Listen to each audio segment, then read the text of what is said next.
Welcome back, Hobby Maniacs. Rob Baer here today with part 2 of our exclusive Warlord Titan unboxing. If you saw the first one last week, thank you very much for checking it out. It was very exciting. This next one gets even more exciting because most of the parts in the actual Warlord assembly itself, you know, all of these parts are bigger than like a Rhino, bigger than a Land Raider, or on par with a Land Raider. And I mean, there's some of the weapon parts that you saw last week are bigger than any plastic kit that's out there from Games Workshop. And it's just so crazy, like how big this thing is and how excited I am to really work on it. And I was obviously excited to show it to you guys in the video you're going to see here. But before we get to that, I would like to remind you to subscribe to this YouTube channel and check out the blog, SpikeYBitsblog.com, and head on over to the longwar.net. That's the home of the battle reports for exclusive content and early access videos. Become a veteran of the Long War today.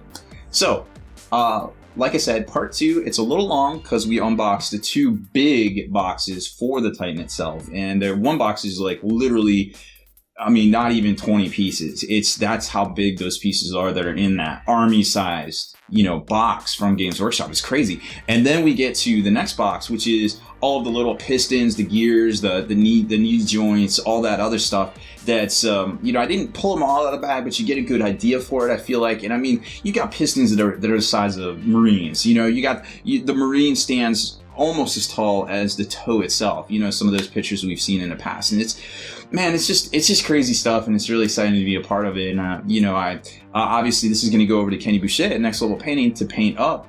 I hear maybe in his green color scheme that he's so good at, that is going to look really dope. So I can't wait to see all that. But before we, you know, count our chickens before the hatch, we got to build this thing up and got to have a nice dynamic pose, maybe you know, a cool scenic base.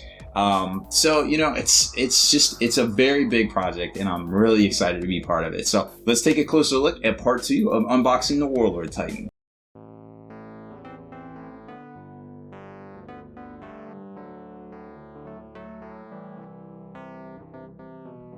A close look at the Warlord Titan, the biggest, baddest model from Games Workshop in the history of ever. We are going to unbox the main body, everything you see here minus the arms, the head, and the carapace weapons right there. That was a separate video. You probably already saw it. Thank you for watching. But now we're back with this bad boy here. So like I said, it's the Warlord Titan. It's the biggest, baddest model Games Workshop has ever put out, and we are going to take a closer look at it. Now, just the size of the box should definitely kind of tell you what is up right here, because this thing, I mean, I can't even get it all in frame. Well, I guess I can. I can get it all in frame there. Obviously, it's big. You know, you don't even see normally kits come in something like this, and this is the actual box itself that contains the parts, you know, right inside. Now, I'm not going to leave this up here, but I definitely want to show you that the packaging is on point. You know, they spared no expense in bubble wrap, only the finest bubble wrap. But I mean, it is very well laid out in here, almost like a machine did it.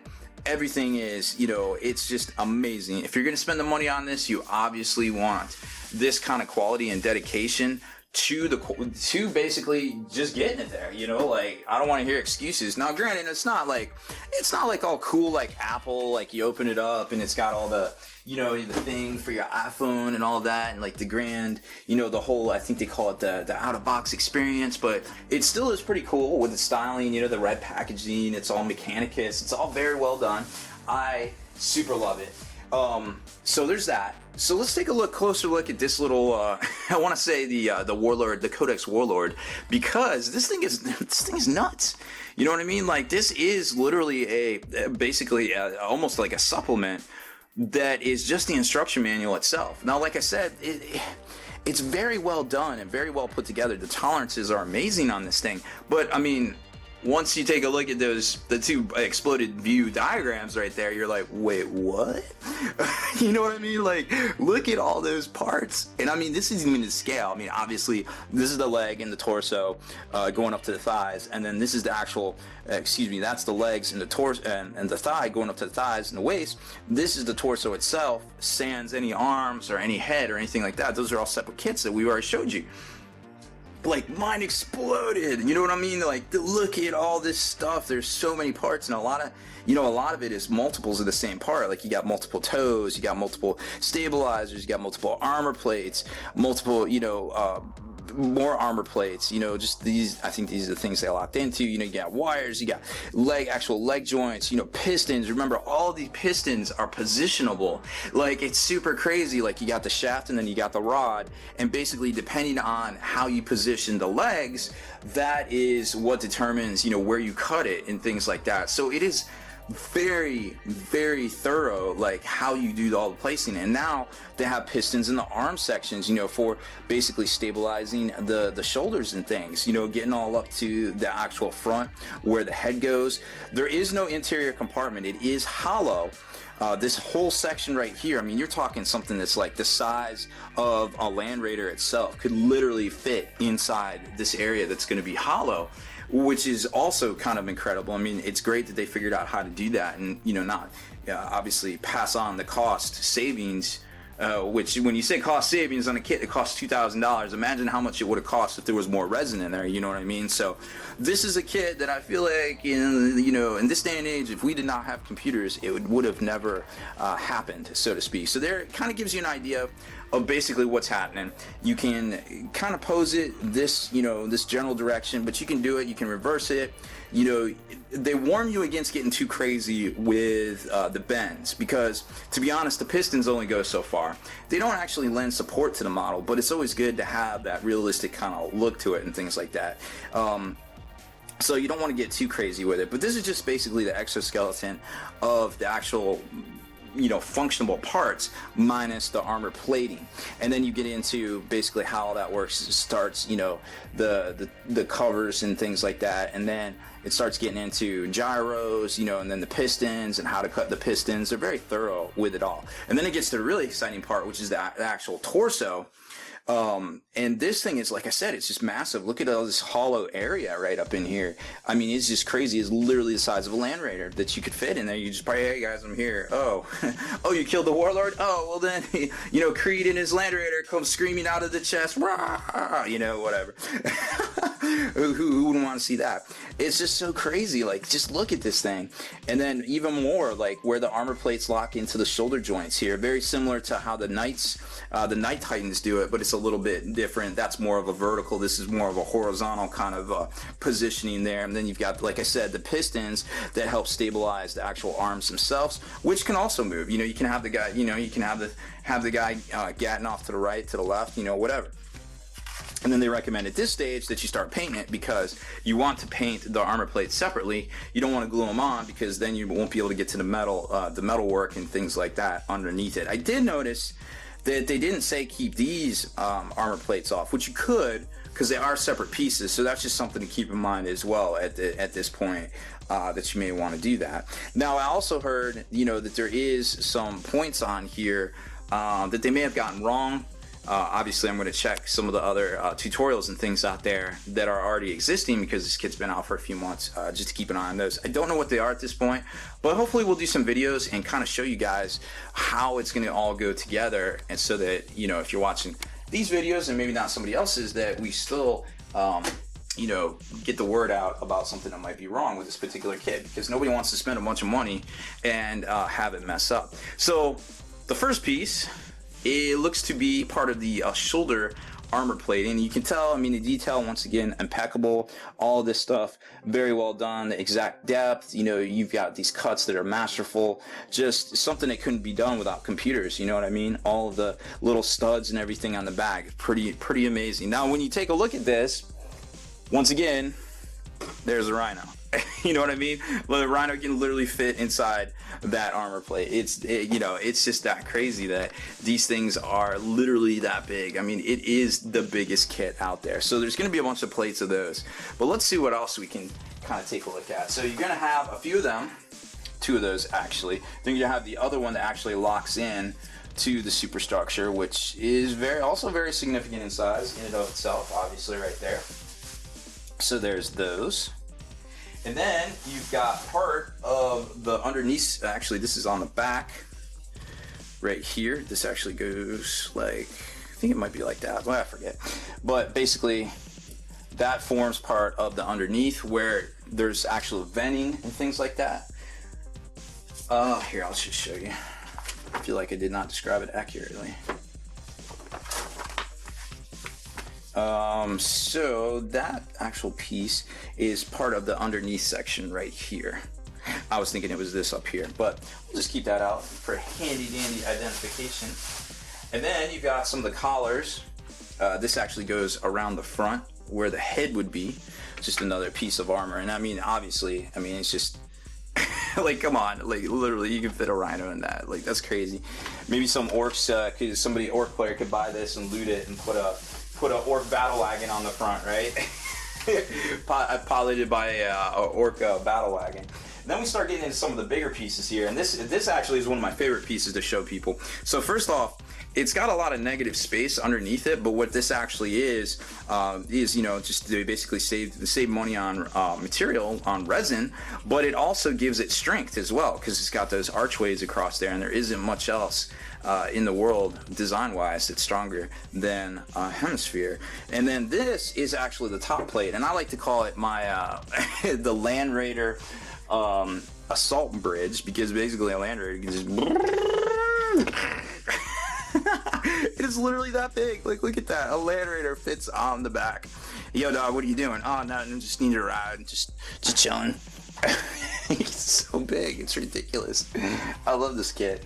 So there's that. And then, of course, you've got the main section. This is the center of the shoulder pads. So basically, one of these is the front. It's this one. This is the front. And then this is the middle section of shoulder pad, of armor plates for the shoulder pads, and then that is in the back there. And then here is some of the parts of the back gantry. That's of course where you can actually gain access to the Titan, and there's a little back gantry and a couple of las cannon gatters in the back there. Here is some of the parts that actually form around the little Land Raider bridge right there. You can kind of see in this picture. There's the torso, basically the left and right halves of the torso, the upper and the lower. So this, they're going to lock into this piece right here as you go. Now remember too, like, all this is designed on the computer. I mean, it's incredible that the first runs of these, I mean, look to be very straight. I mean, I'm actually pretty impressed with the quality. This one will probably have to get, maybe you can kind of tell there's a little bit of bend there. But, you know, once you start getting it into there and piecing it together, you can use the heat gun to kind of bend it to the shape that you need. It's not like with the Warhound Titan that they're basically all blocks. So if it's miscast, the whole block, you know, it's like trying to put together a set of blocks, you know, play school blocks or whatever, and one is misshapen. So if one's misshapen, they're all going to just kind of slide off and fall down, whatever you're trying to make. So you kind of get my analogy there, that with this it's a little bit better because they're all plates, and you can do a little bit more work with it. Then we've got which is another piece here, which is huge. This is basically the thigh to the Warlord Titan. I mean, it's bigger than my hand. Like, this is easily bigger, or as big as a Land Raider. I mean, it's as big as a Land Raider, like this piece. And I mean, look at that circle right there. That's like 1.5 inches in diameter. That's just a socket, just to attach into the Titan itself. Like, that's just bananas to me. I just can't fathom it. So there's the other one. Obviously, they're not sold separately. You need two for a Titan. Then getting down to the next layer here, this is all, I mean, I'm just going through tons of bubble wrap here. Here is some of the plating to the legs. This seems to be like the box with all the, you know, all the big pieces. So here's the leg plating right there, boom. Lots and lots of leg plating. Of course, you're gonna see that because it is a Titan. And then you've got the pieces which are gonna form, I believe these are the arms. Yep, these are the arm sockets right here. So this is either your left or right, because of course they're symmetrical, but this is basically where your arms are going to lock in for the Titan itself. And here's the other one, right and left. I mean, this is a chunk of resin too. I mean, this is incredible. Like, it's just as big as a rhino. I feel like that's pretty nuts. And I mean, these right here, these sprue gates, I mean, you're talking 1/4 inch, you're talking 1/2 inch. Like, you have to literally either have the most powerful clippers on the face of the earth, or use the heat gun to heat up those parts, and then snip them. That would probably be the wiser play there, I feel like. So on top of the torso parts, you've got the actual parts there, the genitorium. I forget what they actually call these. These are, let's see, right rear weapon mount? No, that's not right. Oh, exhaust ridges. Okay, well, there's your exhaust ridges. They go on the Land Raider bridge on the back. Boom, there it is. And then another exciting piece here. This is where you're going to mount the head, which is right there. And so obviously something like that. And it's going to lock in right there. Something that could easily be magnetizable. Now, something I learned from Kenny's brother David is a lot of times using magnets for this sort of thing. Once you get to, you know, sizes of magnets this big, it's really a problem because they're so attractive that they can smash, you can pinch fingers, they'll just break in general, and then of course the pieces will just go everywhere because, you know, it's magnetism. It's like magic, right? So when you start having problems like that, you might want to just use wooden dowels, because wooden dowels actually contracts, it expands. If you basically drill a hole that is just about the size or the diameter of the wooden dowel, it should always be able to fit into it, regardless of whether it's contracted or expanded. You know, based on the ambient temperature and humidity, things like that, you know, magic, the pull of the Earth's gravitational field, you know what I mean? Like, literally, I used to be in the business of building aircraft carriers, and we put these 90,000 ton aircraft carriers on blocks of wood, which were then on top of concrete.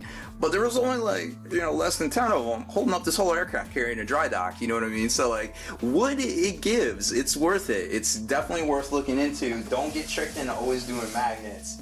You know, you might want to reconsider that right there. And obviously, as we get building these things, we will take a look at all of that. I will show you what I can show you.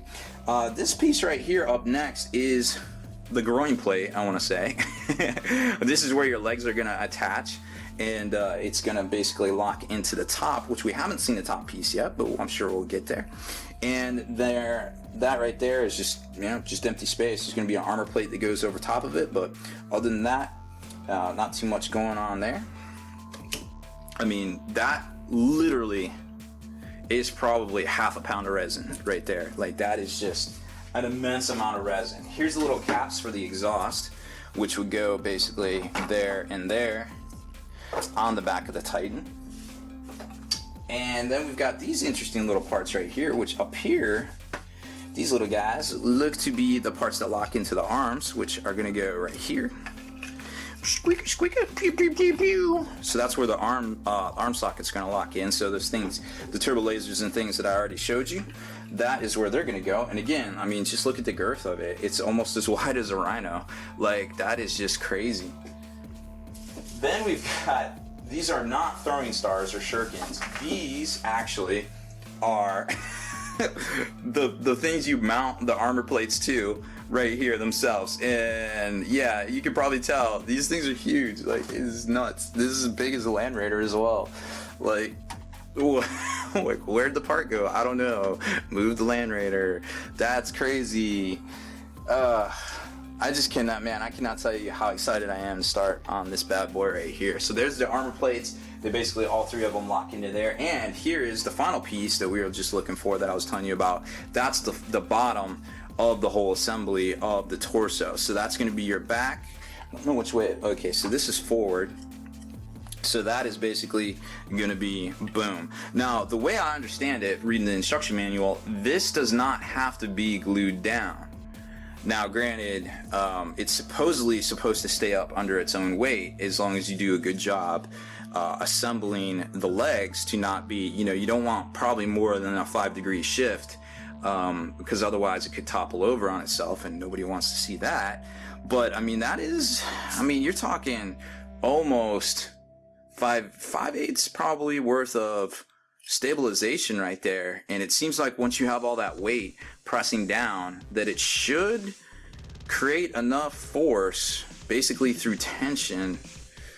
I don't know, we'll find out. I don't mind putting a dowel in there. It makes me a little nervous, to be quite honest, because you never want to just accidentally bump a Warlord Titan either, and then just, you know, into pieces. So obviously that was just the first box. The next box is going to be all of the little stuff. So we'll just kind of take a quick look at that, because I don't want to be like, you know, kind of laying it all out and things like that, because then that's how things get missing. But at least with this, it was a little bit more manageable. But we'll kind of show you basically how some of the pistons and things size up to the Titan itself. All right, so next up is box number 2. Boom, there it is. Another rather large box that can barely fit in frame here. And of course, once you open this one up, it's all baggies. And it's kind of funny because normally a Forgeable kit itself would just be, you know, like, what are these bags? But there's 4 of these bags in here. So, you know, it's a big kit, obviously.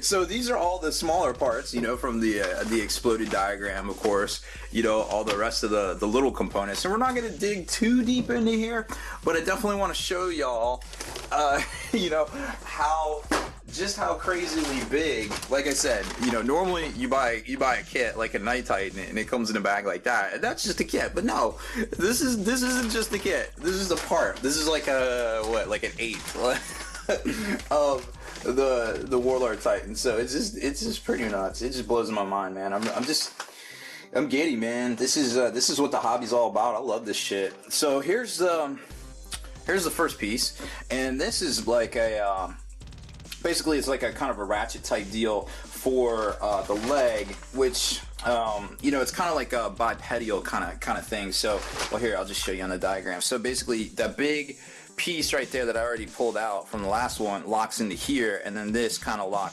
goes down into here, you know what I mean? So it can basically kind of forms like a little lightning bolt, if you will, or, you know, very similar to like kind of how the Warhound goes together. It's not exactly kind of how we walk with our joint kind of twist at the knee, but whatever. You kind of get the idea there, right?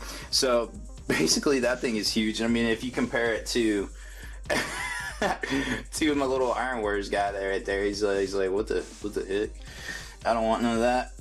So another rather large piece. It's kind of ridiculous. And then this is the bottom. This is kind of like the shin, so to speak, of the Titan, where basically you start locking the pistons and things into the armor plating. This here is part of the top right here. This is actually part of the top armor plates. But like I said, they just kind of throw all the different pieces and things into here. Now this piece, I'm actually not sure what that is. I don't think it's part of the leg. It does not appear to be part of the leg. I wouldn't say, oh, it's the underneath the torso. Kind of, I guess, just like power source. It almost looks like it's kind of like a last cannon type thing there, right? That we've seen that before. And then here's some of it starts getting into the plating itself. You know, some of the leg plating. There's all sorts of you know, symmetrical varieties of that. Here is the actual ankle joint where all of the toes and things lock into, and then the plating from the top. Another one of the legs. So there's going to be a lot of duplicate parts, obviously. Because A, they're symmetrical, and B, well, there's two legs here, you know what I mean? So, and then all the different armor plates for the legs, and like I said, they are going to be symmetrical. So right there, you can kind of tell, boom, super symmetrical. And that's what's great, like I said, about doing this project on the computer. You just hit, you know, whatever the button is for horizontal or symmetrical, perpendicular, all that stuff is definitely easy to get in CAD right there. Perfectly symmetrical. You know, they only have to really sculpt it once, and as long as you do your tolerances right, you know, it's just gonna work. Which is, like I said, pretty much why this whole kit works, or could work. And here's another one of those armor plates right there. And then some of the screws have already busted off, but not a big part. But I mean, that's a big chunk of resin just to be, you know, kind of part of the sprue. So we'll put those over here. We'll throw them out later. So there's the first bag, and I mean, dude, that's I mean, that's quite an impressive kit right there. But you know, it's not even a kit. It's like, what the heck? I mean, you got this armor plate right here that is easily bigger than a Rhino. So we're still dealing with parts that are on par with, you know, some of the vehicles in 40K themselves. Now, we all saw, you know, the preview images and things, I'm sure, of the Rhino, or the little Marine, how big he is next to the toes and things. Like, you know, he basically fits right into there, you know, like, and when he come up off the ground, he barely clears the top, the toe of of the Titan itself. It's just literally amazing. And like words cannot describe the sheer. Imagine if this thing was real, you know what I mean? Like, you know, you would see something like this. I mean, just in model kit form, and it's pretty breathtaking. But imagine if it was like a real thing, and you could stand next to this. Like, how would you defeat anything like this? I wouldn't even know. So next bag, more parts. Got lots more armor plating. You know, there's going to be a whole plethora of this thing. Again, symmetrical, really amazing design. I mean, all the little studs, all the cuts and things are pretty amazing right there. This piece here is actually forms part of the arm underneath that leads kind of to the socket area. And here's some more plating, exoskeleton, I guess, for the plating themselves. Here's another part to the arm. Actually, this isn't part of the arm. I'm not sure what that goes to. This might be a cap for the leg. Oh yeah, this is a cap for the hip joint. And there's some of the back of that exhaust area on the Titan, on the top of the carapace there. Then we got another one of those. So I mean, you're talking, here's another toe section, which isn't symmetrical because those wouldn't have to be. Same with those. And here's a piece that looks like it forms part of the underneath of the torso, right, like that, so to speak, which I'm confirming now. Yep, that's the back of the torso. Here's the groin plate, the groin armor plate piece right there. So again, these pieces are still pretty bananas when you compare them to basically just about any other thing in the game. I mean, you got this piece right here, which is, you know, again, easily as big as a Rhino, just crazy. Like a Marine can fit in this exhaust like intake port. Like it's just crazy. Like that is one bag, you know, like this thing is empty. Like it's just oh, it's just nuts. I can't wait to start working on this thing, man. It is.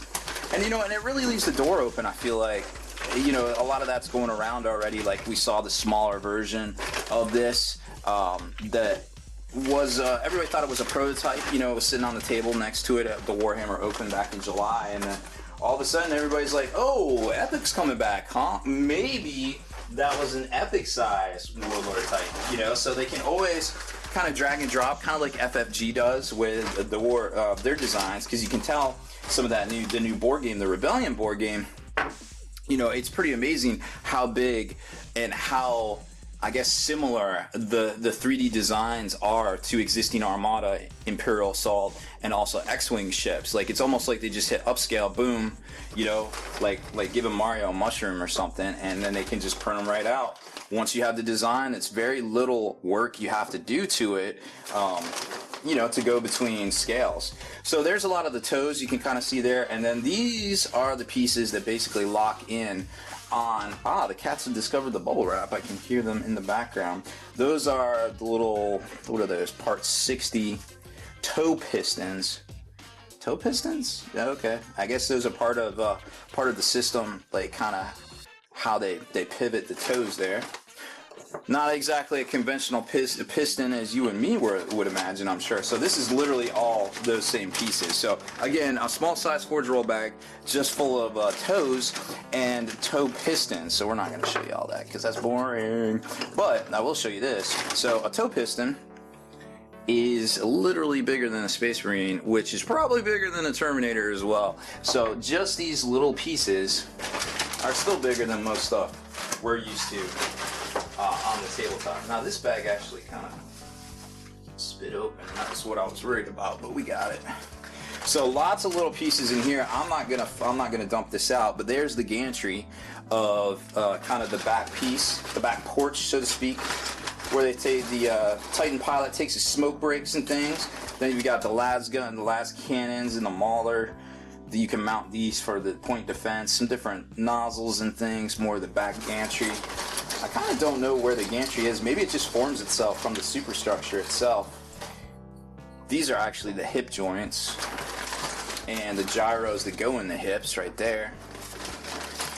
Lots of different pieces here, more just random armor plates. I'm just kind of picking out things at this point because, like I said, I don't. Here's the mounts for the las cannon guns right there.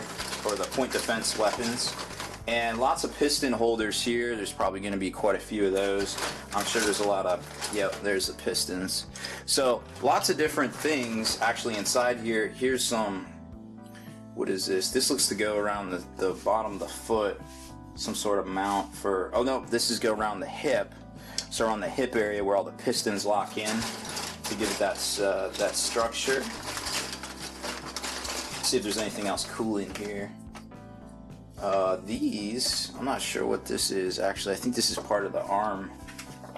Yeah, that goes at the bottom of the arm. So that's basically where it starts locking into weapon designs. The very top of the turbo laser has that basically like that little nub, and it'll lock right up into here, and then you can kind of pivot at this point. But like I said, you know, you would have to pin it or something like that probably to get it to, because that's just not, you can't magnetize. You'd have to put some sort of pin through there to get it to stay, I imagine. So I'll have to look at that here in the near future, so you can switch out the arm weapons, because you know they're going to come out with a lot more options for the Warlord Titan itself. Yeah, that's pretty much it for this bag. It's all a bunch of smaller pistons and different pieces here and there. That's pretty crazy they can cast something that small, I feel like.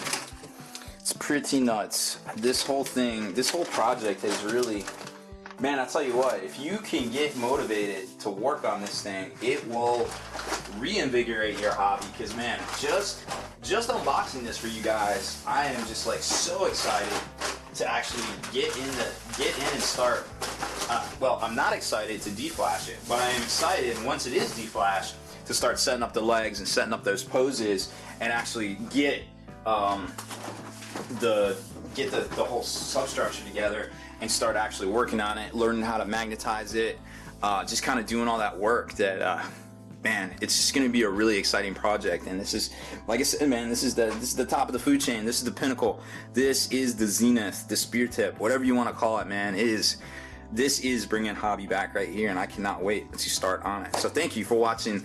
Deleted scenes, bonus content, and all the interviews and post-game wrap-up videos can be located in the Hall of Veterans on thelongwar.net.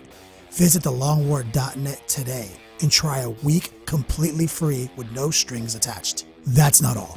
Thelongwar.net is also your hobby resource for exclusive early access with an ad-free experience to all your favorite videos. Members of the Hall of Veterans gain early exclusive access to multiple hobby videos,